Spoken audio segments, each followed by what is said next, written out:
subaxnimadii hore ee saaka ayaa dadka reer Pakistan u jarmaadeen masaajidyada si ay u soo tukadaan salaada ciida waxaana salaada kadib bilaabatay gacan qaadka iyo isu marxabaynta dadweynaha si ay u wadaagaan farxadda ciida uguna dabaaldegaan maalintan qiimaha badan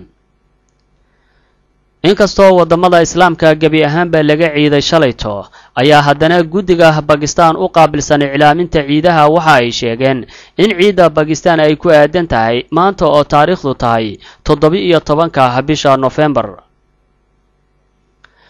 inta badan waxaa dhacday in Pakistan aysan la ciidin wadamada muslimiinta intooda kale waxaana mar wax laga weydiiyay arrintaasi guddiga ilaaminta ciidaha ay sheegeen in ay Pakistan dib u dhacdo taasina ay keentay sababo la xiriira ilaalinta wadajirka iyo midnimada Pakistan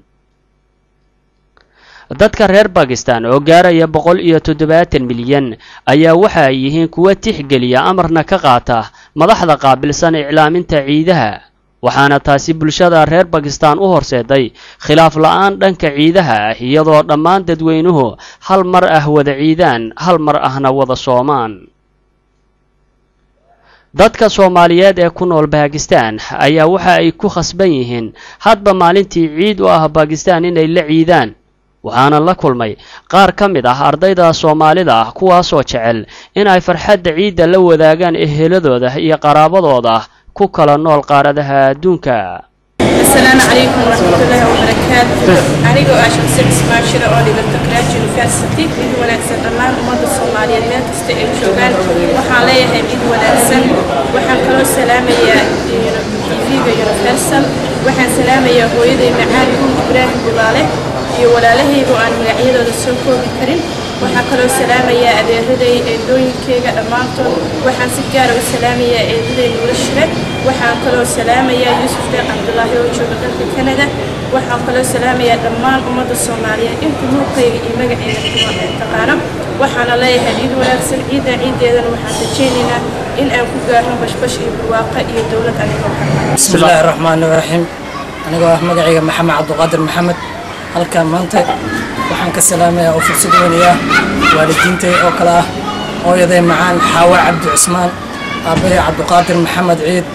an reer Cabduqaadir oo dhan oo ugu weyn tahay Anisa Cabduqaadir Sikriya Cabduqaadir Abdulfataax Cabduqaadir Tasniim Cabduqaadir Dajma Cabduqaadir Afnaan Cabduqaadir iyo Munassar Cabduqaadir gabadheeda yarta Saamiya Maxamed Cabduqaadir iyo dhammaan waalidiintay kala ah ayeeday Maryam Faarax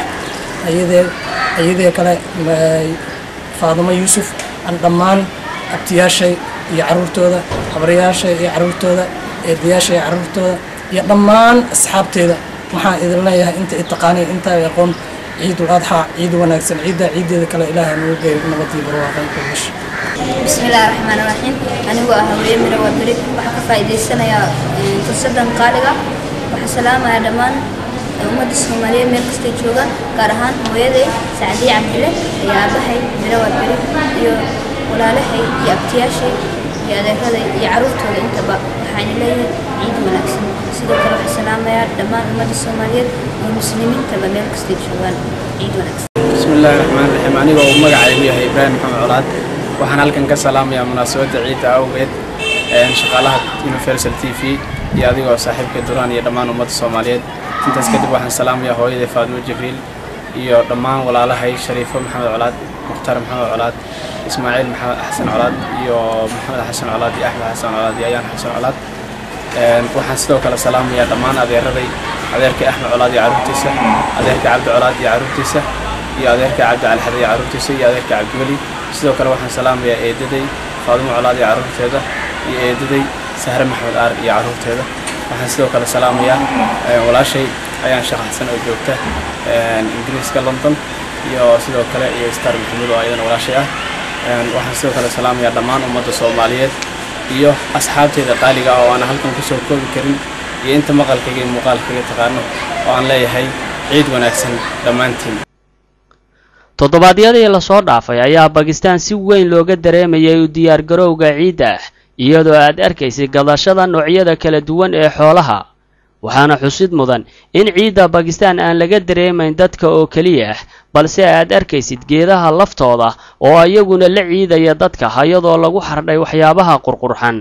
waxaana inta badan dhagahaaga ku soo dhacaya ama aad maqlaysaa dhawaaqa ah Pakistan Ciid Mubaarak.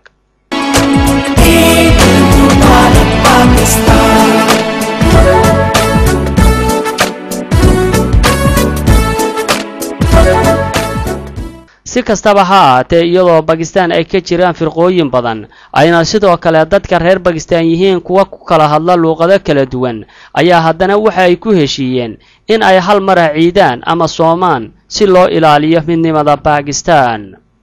Duraan Xasan Yaraaw Aadan, Koonfurta Pakistan, Karachi.